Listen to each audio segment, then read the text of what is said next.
அப்படி இருக்கிற போது இந்த 3 பேரையும் ஏன் வாய்ப்பு கொடுக்காமல் தவிர்க்க வேண்டும் என்ற கேள்வி எழுவது இயல்பு. இதற்கு எந்த உள்நோக்கமும் கிடையாது. ஒரு முறை கூட எங்களுக்கு வாய்ப்பு கிட்டவில்லை என்று போராடுகிறவர்களின் எண்ணிக்கை முதல் முறை கிடைத்தது, வெற்றி பெற்றோம், இரண்டாவது முறையும் எங்களுக்கு கிடைக்கவில்லை என்கிற எதிர்பார்ப்பு சிறப்பாக பணியாற்றியவர்கள் என்கிற அடிப்படையில் ஆளூர் ஷானவாஸ் அவர்களுக்கு இருப்பதிலும், பாலாஜி அவர்களுக்கு இருப்பதிலும், அணையூர் பாபு அவர்களுக்கு இருப்பதிலும் நியாயம் இருக்கிறது, இல்லை என்று நான் மறுக்கவில்லை. நம்முடைய கட்சி 8 இடங்களை மட்டுமே பெறுகிற கட்சி. குறைந்த எண்ணிக்கையில் இடங்களை பெறுகிற போது அவர்களுக்கு மீது வருத்தம் இருக்கும். அதாவது நாம் முன்கூட்டியே கேட்டோமே, அப்போதே சொல்லியிருக்கலாம் அல்லவா, நமக்கு இல்லை என்று சொல்லியிருக்கலாம் அல்லவா, அல்லது உண்டு என்று உத்தரவாதம் கொடுத்திருக்கலாம் அல்லவா என்று அவர்கள் நினைக்கக்கூடும். அப்படி நான் சொல்ல முடியாது. கடைசி நிமிடத்தில் கூட நான் ஒரு முடிவை எடுக்க நேரும். ஒரே முடிவை ஒரு மாதத்திற்கு முன்னதாக எடுத்து அதை நான் நடைமுறைப்படுத்தும் நிலை நமது இயக்கத்தில் கிடையாது. அப்படி எதையும் நான் முன்கூட்டி எடுக்க முடியும். ஆகவே ஒவ்வொருவரும் என்னை தொடர்ந்து கேட்டுக்கொண்டே இருக்கிற போது அவர்களுக்கு நான் பதில் சொல்லாமல் முகத்தை திருப்பிக் கொண்டிருப்பேன், அல்லது பதில் சொல்லாமல் இருந்திருப்பேன். அவர்களை நான்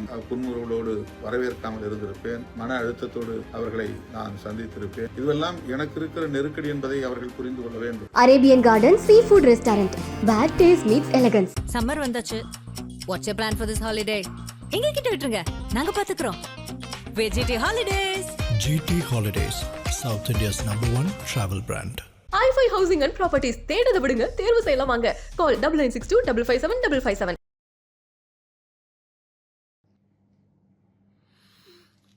அன்பார்ந்த தோழர்களே, என் உயிரின் உயிரான விடுதலை சிறுத்தைகளே, அனைவருக்கும் அன்பு கலந்த வணக்கம்.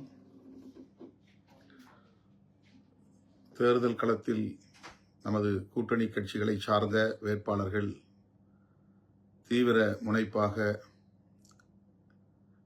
செயலாற்றி வருகின்றனர், வாக்கு சேகரித்து வருகின்றனர். நாளை வேட்புமனு தாக்கல் நமது 8 தொகுதிகளிலும் நடைபெற உள்ளது.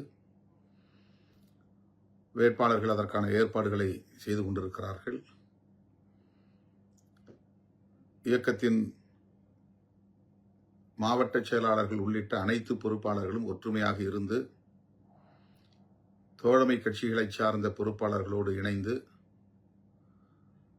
மிகச் சிறப்பான முறையில் வேட்புமனு தாக்கலை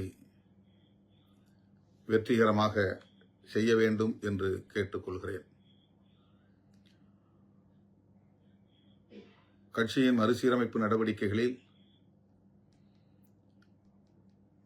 சில மாவட்டங்களுக்கான மாவட்ட நிர்வாக பொறுப்புகள் இன்னும் 3 வார காலம் நாம்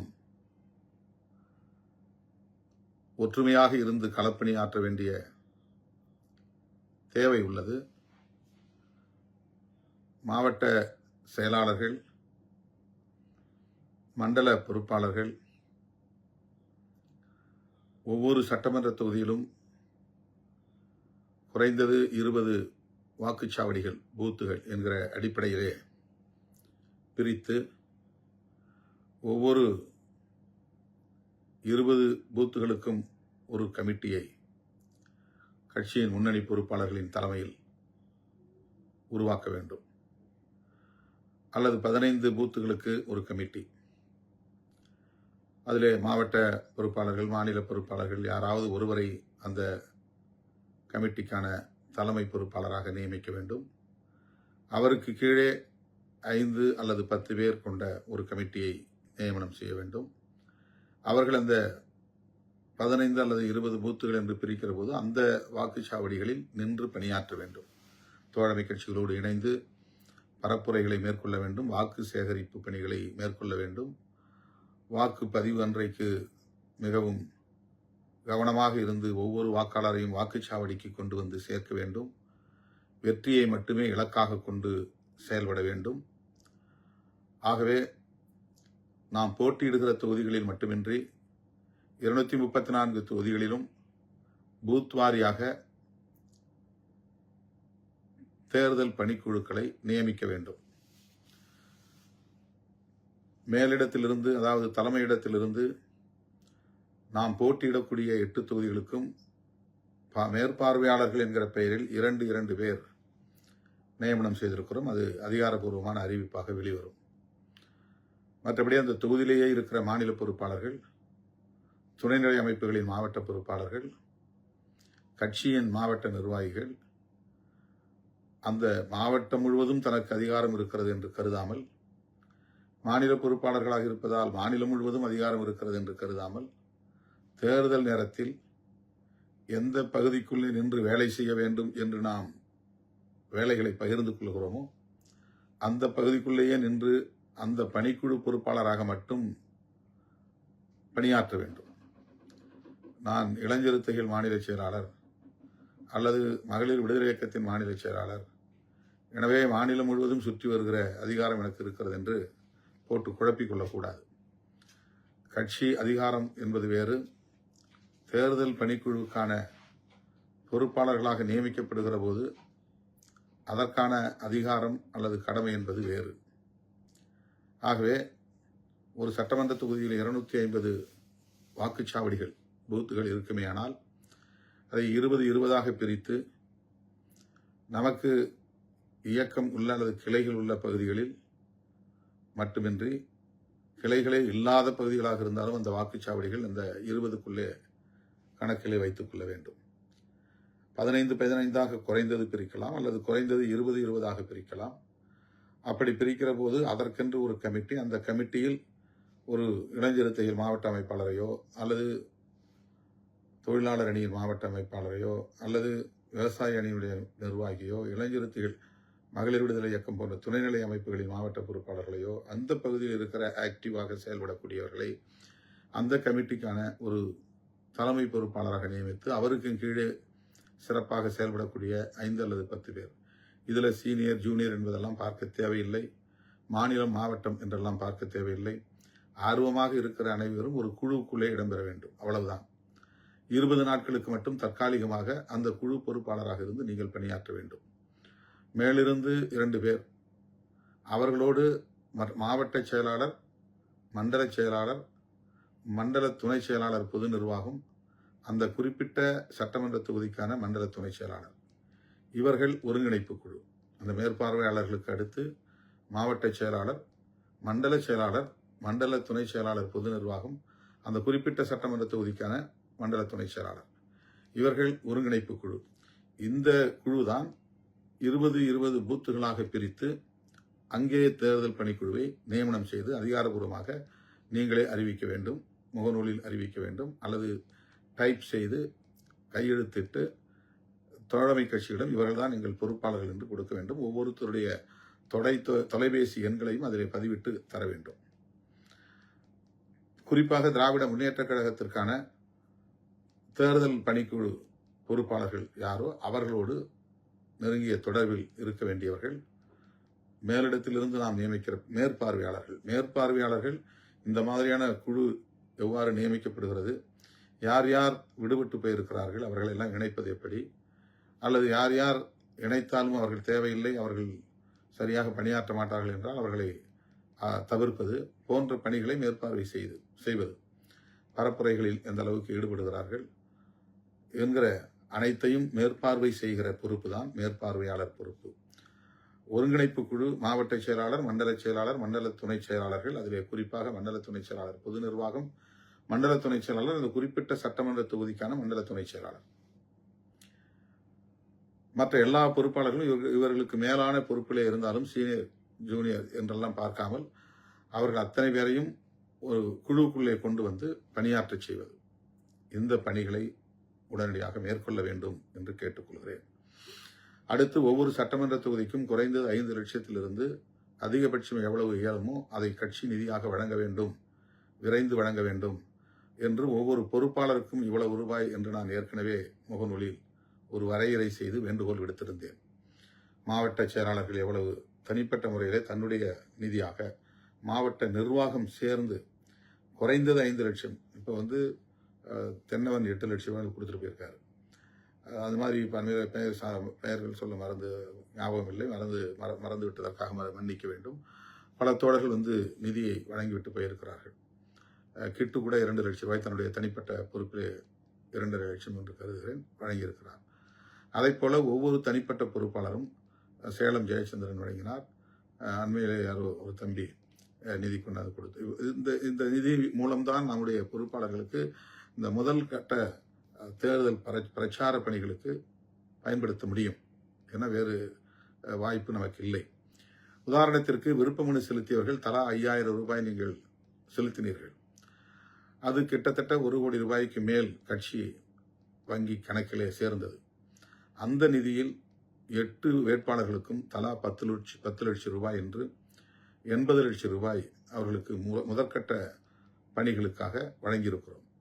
அது என் உயிரின் உயிரான விடுதலை சிறுத்தைகள் தமிழ்நாடு முழுவதும் மனமு வந்து தனக்கு சீட்டு கிடைக்காவிட்டாலும் கிடைக்காது என்று தெரிந்தும் விருப்பமனு என்கிற பெயரில் 5000 ரூபாய் செலுத்தியிருக்கிறார்கள். அது தேர்தல் நன்கொடைக்காக அவர்கள் வழங்கிய நிதி என்பது அவர்களுக்கே தெரியும்.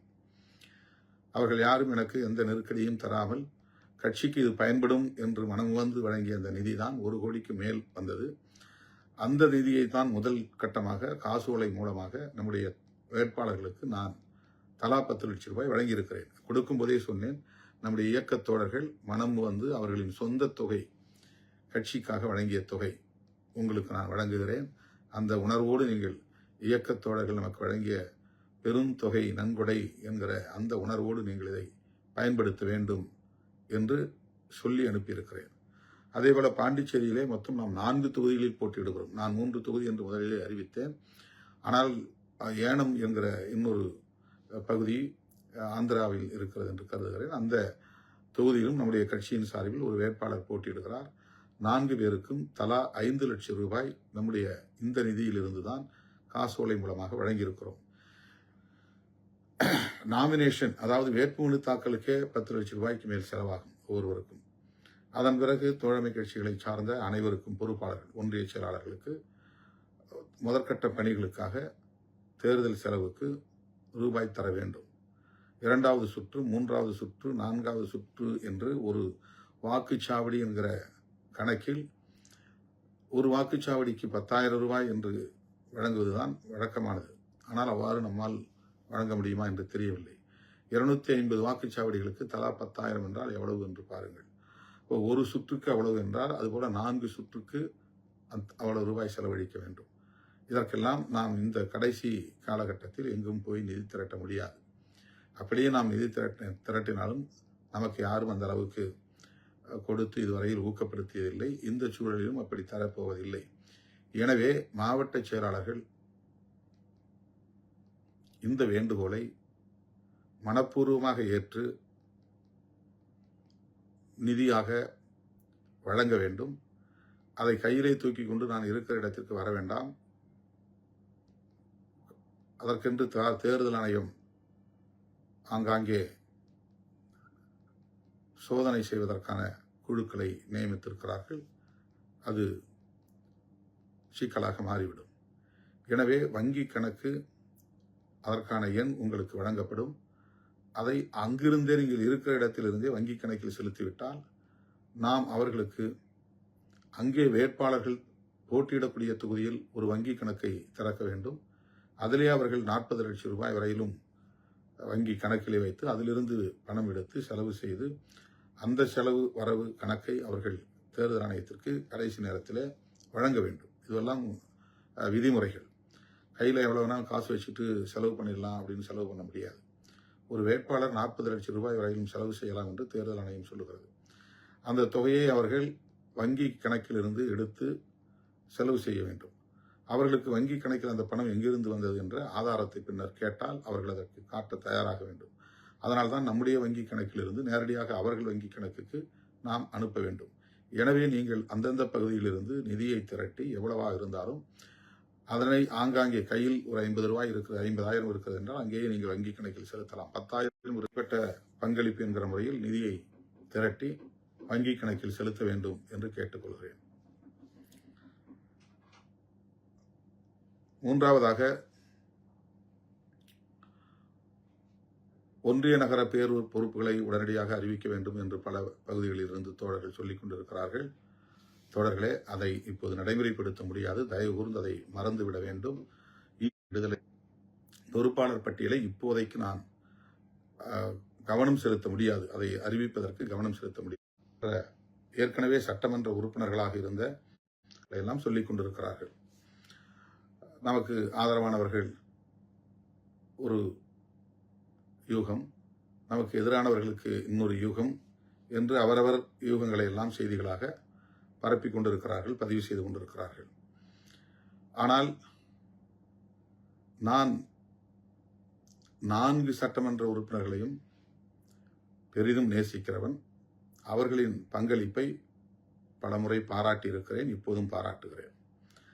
தோழர் சிந்தனை செல்வன் அவர்களாக இருந்தாலும், தம்பி ஆலூர் ஷானவாஸ் அவர்களாக இருந்தாலும், தம்பி SS பாலாஜி அவர்களாக இருந்தாலும், நம்முடைய பனையூர் பாபு அவர்களாக இருந்தாலும், அவர்கள் இந்த 5 ஆண்டுகளில் சட்டமன்றத்தில் மிகச் சிறப்பாக பணியாற்றினார்கள் என்பதில் யாருக்கும் எந்த மாற்று கருத்தும் இல்லை, எனக்கும் இல்லை.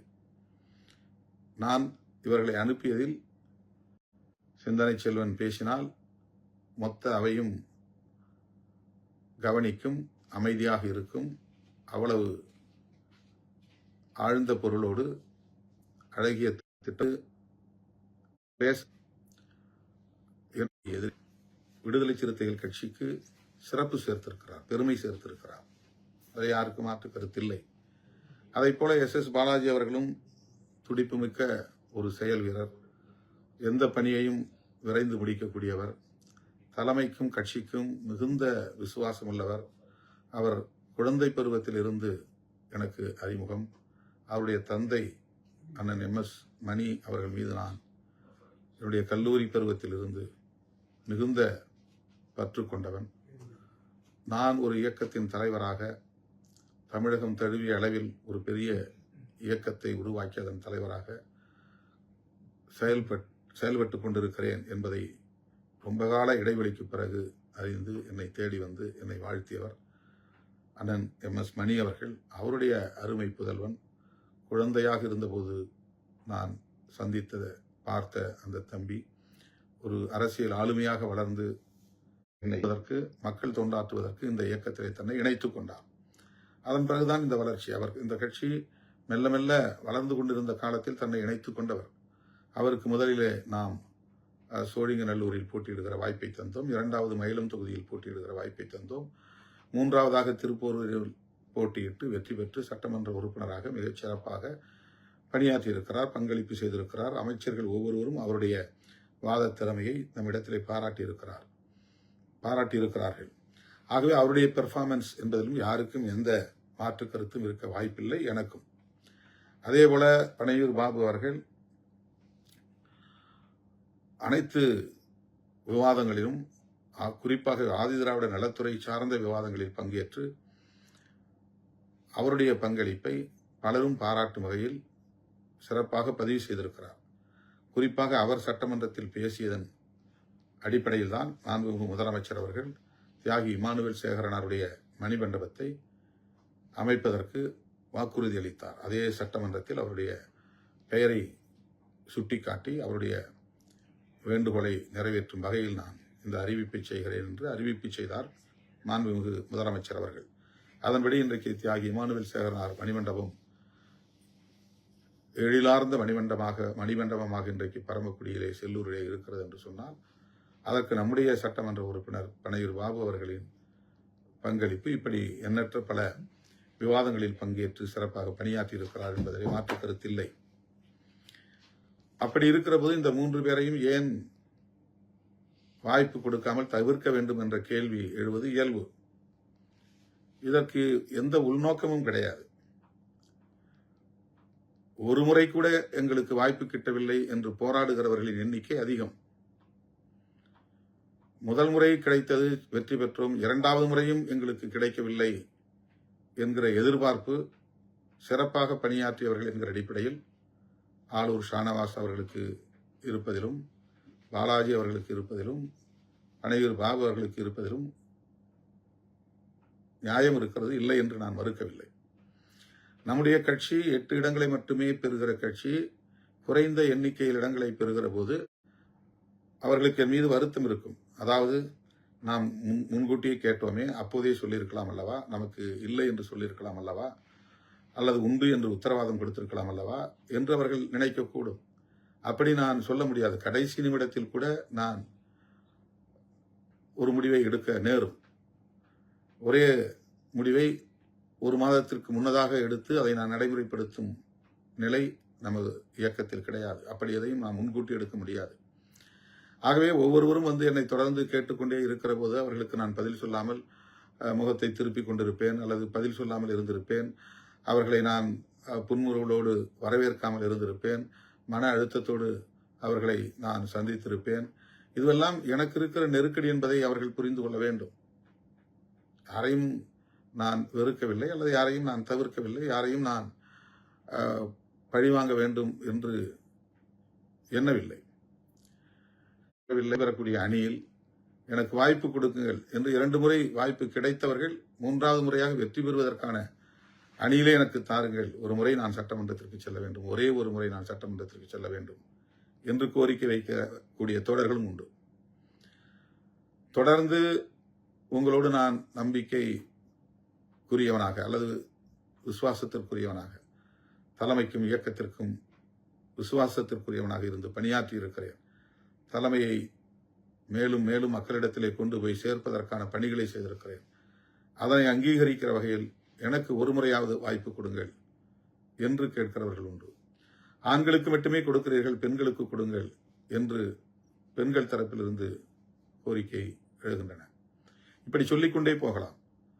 மாநில பொறுப்பாளர்களுக்கு மட்டுமே வழங்குவீர்கள், அடுத்த நிலை பொறுப்பாளர்களுக்கு வழங்க மாட்டீர்களா என்ற கேள்வியை எழுப்பவர்களும் உண்டு.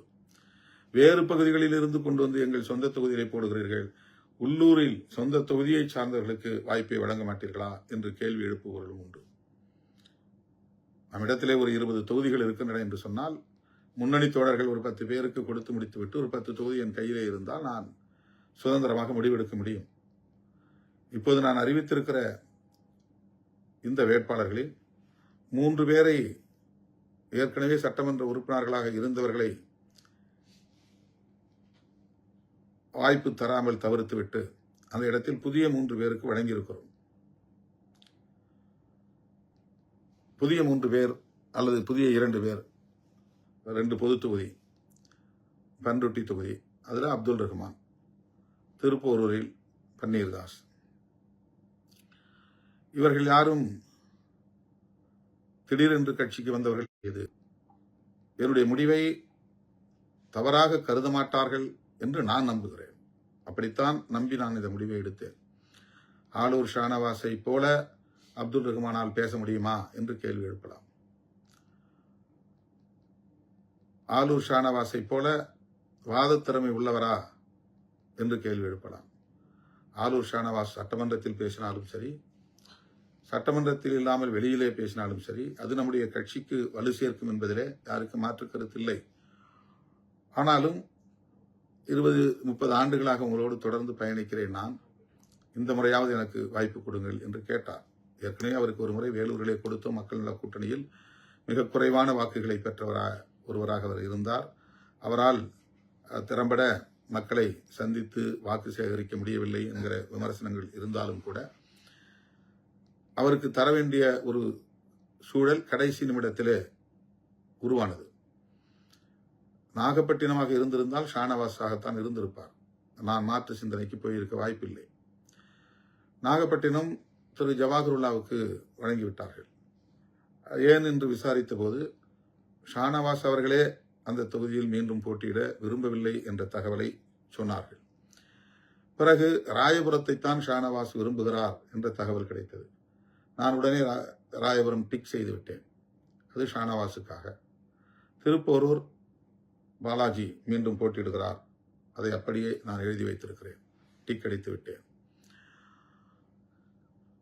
இடையில் திடுமென ஷானவாஸ் ராயபுரம் வேண்டாம் என்கிறார். ராயபுரம் வேண்டாம் என்ற பிறகு பல்லாவரம் கேட்டால் அது தேமுதிகவுக்கு போய்விட்டது. ஒருவேளை பல்லாவரம் கிடைத்திருந்தால் அது ஷானவாஸுக்கு போயிருக்கும். ஆனால் முதல்வரே தலையிட்டு நமக்கு ஒரு பொது தொகுதி, இன்னொரு தனி தொகுதி முடிவு செய்வதிலே ஏற்பட்ட காலதாமதம் விரைந்து முடிக்க வேண்டும். நாளைக்கு திமுக வேட்பாளர் பட்டியலை அறிவிக்க வேண்டும்.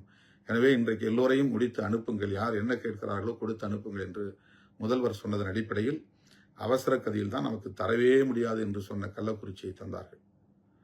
அரூர் வேண்டும் என்று வலியுறுத்தி கேட்ட நிலையில் நமக்கு அரக்கோணத்தை தந்தார்கள். பல்லாவரம் வேண்டும் என்று கேட்ட நிலையில் பன்ருட்டியை தந்தார்கள். இப்படி கடைசி நிமிடத்தில் முடிவானது. பன்ருட்டி என்று வந்த பிறகு அளிக்கிறார்கள் என்பதை யாரும் மறுக்க முடியாது. அல்லது எதிர்த்தரப்பை சார்ந்தவர்கள் அந்த சாதி உணர்வை தூண்டுவதற்கும் வாய்ப்பு இருக்கிறது. எனவே ஒரு வன்னியரைத்தான், வன்னிய சமூகத்தை சார்ந்த வேட்பாளரைத்தான் அங்கே நியமிக்க வேண்டும், போட்டியிட அனுமதிக்க வேண்டும் என்ற ஒரு கருத்தும் சொல்லப்பட்டது. இந்த நிலையில்தான் கடைசியாக ஒரு இஸ்லாமியரை போட்டே ஆக வேண்டும். எங்களுக்கு ஒரு தொகுதி திருப்போரூர், அங்கு இஸ்லாமியரை போட முடியாது. நாங்கள் 2 தொகுதியில் ஒரு தொகுதி இஸ்லாமியருக்கு வழங்குவதை ஒரு கடமையாக வைத்திருக்கிறோம் என்று சொல்லி ஒரு இஸ்லாமியரை நாங்கள் போடுவதென்றால் ஷானவாஸைத்தான் போட வேண்டும் என்ற முடிவில் இருந்தபோது அப்துல் ரஹ்மான் குறுக்கிட்டார். அவர் தன்னுடைய வாய்ப்பை மறுபடியும் வலியுறுத்தினார். ஷானவாஸிடம் சொல்லிக் கொள்ளலாம், இந்த முறை நாம் அப்துல் ரஹ்மானுக்கு தரலாம் என்று நான் என்னுடைய சுயமான சிந்தனையிலிருந்து எடுத்த முடிவு. அது மேலோட்டமாக பார்த்தால் பிழையாக இருக்கும் என்று நீங்கள் கருதலாம். அது பிழையாக கூட இருக்கட்டும். ஆனால் ஷானவாஸ் கூடாது, அவரை தவிர்க்க வேண்டும் என்ற எண்ணத்தில் எடுக்கப்பட்டதல்ல. அப்துல் ரஹ்மானுக்கு ஒரு வாய்ப்பு தருவோம் என்கிற அடிப்படையில் வழங்கப்பட்டது. அவ்வளவுதான். இதில் வேறு எந்த உள்நோக்கமும் கிடையாது. தம்பி பாலாஜியை பொறுத்தவரையில் அவர் எப்போதும் என்னோடு இருக்கக்கூடியவர். இந்த 4 சட்டமன்ற உறுப்பினர்களில் பாலாஜி அடிக்கடி என்னோடு இருந்து என்னுடைய கஷ்ட நஷ்டங்களை புரிந்து எனக்கு ஒத்துழைப்பு நல்கியவர். பொருளாதார ரீதியாக கூட கட்சி தலைமை அலுவலகத்தை புனரமைப்பு செய்த போது அவருடைய பங்களிப்பு குறிப்பிட்டு சொல்லக்கூடிய அளவுக்கு இருந்தது என்பதை யாரும் மாற்று கருத்து சொல்ல முடியாது. ஆகவே அவரை என்னால் சமாதானப்படுத்த முடியும், அல்லது நான் சொன்னால் அவர் கேட்டுக்கொள்வார், அல்லது என் தலைமையின் மீது அவருக்கு ஒரு நம்பிக்கை இருக்கிறது, அதனால் நான் எடுக்கிற முடிவில் அவருக்கு ஒரு நியாயம் தெரியும் என்று நம்பி நான் அந்த முடிவை எடுத்தேன். இன்னொருவருக்கு வாய்ப்பு. தோழர்களே, வேட்பாளர் தேர்வில் எந்த உள்நோக்கமும் இல்லை. ஷானவாஸ், SS பாலாஜி, பனையூர் பாபு ஆகிய மூவரும் தங்களுடைய வருத்தங்களை அல்லது வேதனைகளை என்னிடத்தில் நேரிலே வந்து வெளிப்படுத்தலாம். தொடர்ந்து கட்சியில் நல்ல பொறுப்புகளை ஏற்று சிறப்பாக பணியாற்றுவார்கள் என்று நான் நம்புகிறேன். ஆளாளுக்கு முகநூலில் கண்டபடி எழுதுவதை தவிர்க்க வேண்டும் என்று கேட்டுக்கொள்கிறேன். மீண்டும் முகநூல் நேரலையில் சந்திப்போம். அவசரமாக இன்னொரு சந்திப்பை நோக்கி நான் செல்ல வேண்டியிருக்கிறது. தேவைப்பட்டால் இன்று மாலை முகநூல் நேரலையில் உங்களோடு கருத்துக்களை பகிர்ந்து கொள்வேன் என்பதை தெரிவித்து முடிக்கிறேன். நன்றி, வணக்கம். Arabian garden seafood restaurant. Bad taste meets elegance. Summer வந்தாச்சு. What's your plan for this holiday? எங்க கிட்ட விட்டுருங்க, நாங்க பாத்துக்கிறோம். வெஜிடி holidays. GT Holidays, South India's #1 travel brand. i5 housing and properties தேடுத விடுங்க, தேர்வு செய்யலாம் வாங்க. கால் 9962 557 557.